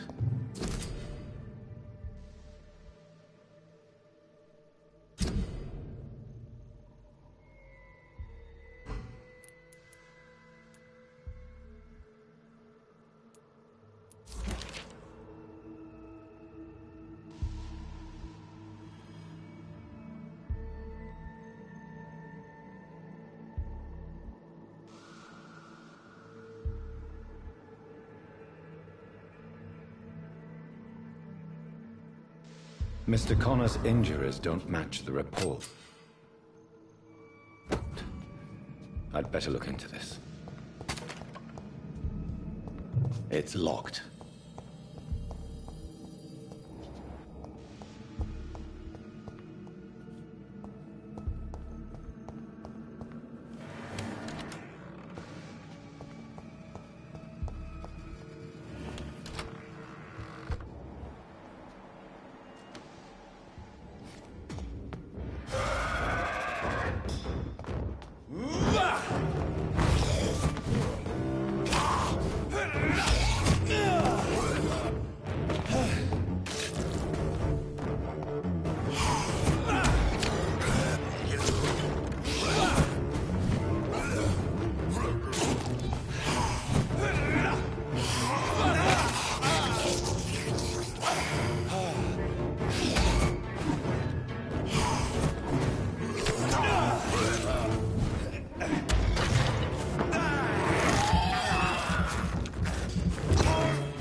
Skulls can be so ferocious. I'm not sure I can defeat them without becoming stronger. To drink blood is so tempting.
Good evening, Mr. Cox. Dr. Reed. Still working at night, I see. I like that. And why is that? People who don't sleep at night always seem more alive to me. More interesting, one way or another. Do you ever think about that poor fellow I saw you push in the water? The wound he gave me will make sure I don't forget him. Still fucking hurts. Boss had cut me good. That man was determined to murder you. You almost died. What a surprise. The first time I met him, he nearly shit himself. Fucking coward. I guess revenge gives you balls. What did he want? Revenge? I recently had to kill his brother. Poor arsehole thought it would be easy to return the favour. Only the strongest survive, then? Survival at all costs. Is that all you think about? I'm the toughest bastard you'll ever meet, Dr. Reed. And I don't give a fuck what you think of me. How is your hospitalization going, Mr. Cox? This is a shitty place with shitty staff. But as long as I'm treated all right, I'll be fine.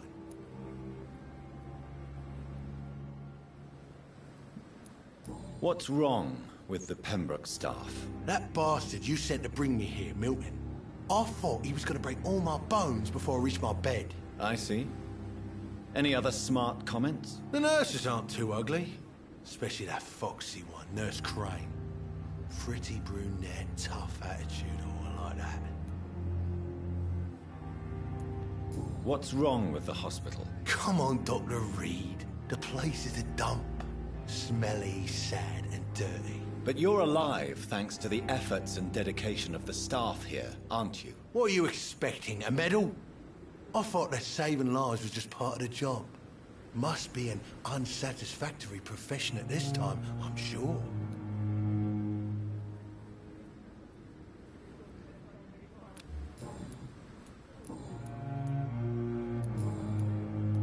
How long do you think you can escape the law, Clay? I know this city like the back of my hand, Doc. I know its streets, who to pay, who to avoid, and who to bully. I won't get caught.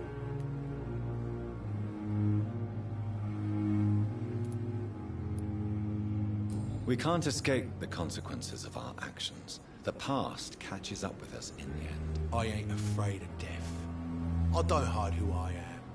I live my life honestly, which is more than I could say for most folks. And who are you, then? I'm the leader of the Wet Boot Boys. One day, I'll leave this shitty place and punch in the face all who thought I would not come back.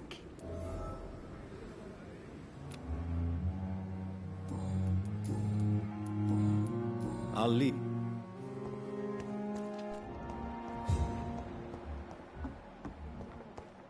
Just a dozen years or so. Good evening, Dr. Tippett. Dr. Reed, any good news to share?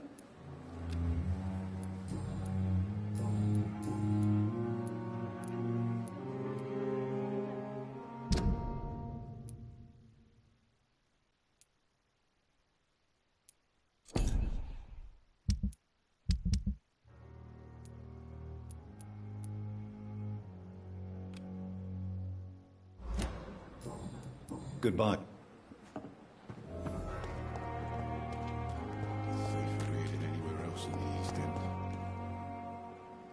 Good evening, Milton. Good evening, Doctor. Still trying to save lives? I have some good news, Milton. What? The epidemic's over? I retrieved your wallet with all the money and a certain picture. Well, yeah, Pippa Hawkins is my girl. So what? Is it the difference of skin colour that bothers you? Not at all, Milton. Good. Please, take this money anyway. To remind you to keep your mouth shut. Not everybody is as broad-minded as you, Dr. Reed.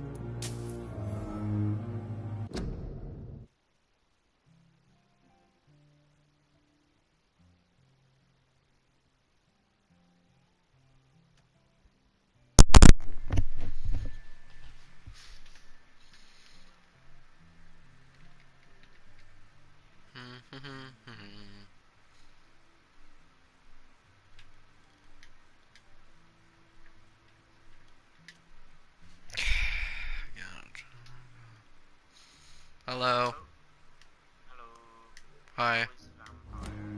It's good. Goodbye, Milton. I already played. I'm truly, I'm just not a fan of it. I've played the, you know, like the public, what was it, like the beta or something like that. Yeah, I played the trial. Yeah, you know, like the multiplayer one before it came out.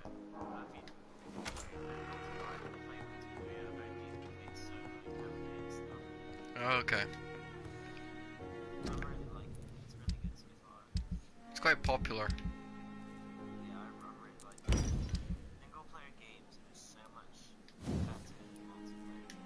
Oh yeah, by the way, I pre-ordered Fallout 76.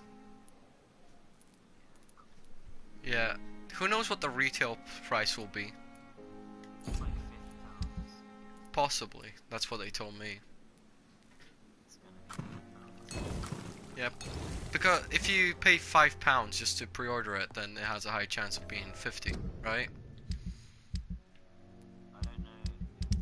Because that's what they told me in the store.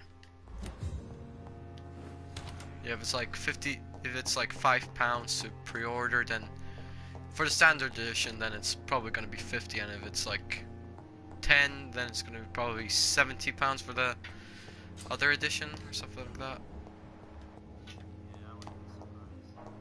Yeah.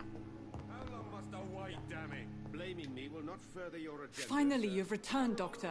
I'm Did just you gonna find anything of finish value? up yes, nurse. mission, You've worked and your I'm first just gonna miracle, join. Doctor. I'm probably gonna now, just this play. patient here needs immediate treatment. I don't know, anything Duty possibly. calls. When the storm has passed, I'll show you how to mix the remedy yourself with the same basic ingredients. Nope. Many thanks, Doctor. I When know. you've finished, you ought to report to Dr. Swansea in his office. The He's skins been looking for you. are Seemed pressing. better, but yeah, it's a complete. What is it? Good evening, Mr. Goswick. How What's are the Magnus again? Do you need any help? I'm afraid I may, sir. I don't mean to be a burden. You're not a burden, When did that sir. skin come out again? Healing you Because is my I'm not really sure. responsibility. And you have my gratitude for that. Ah, I missed it. I have to go now, sir. But don't hesitate to contact me if you need any help. Well, it's still called stealth if no one's alive to see you.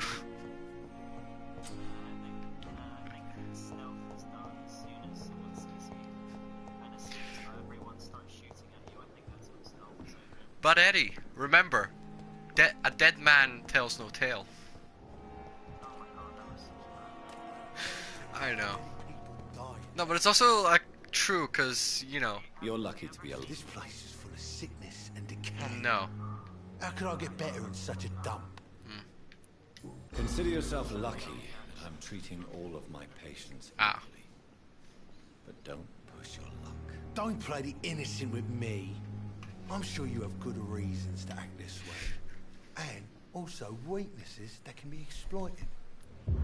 Okay. I'll leave you for and I should be done right here. Yeah, I'm just gonna quickly return to main menu. Yep, I'm just gonna also stop the little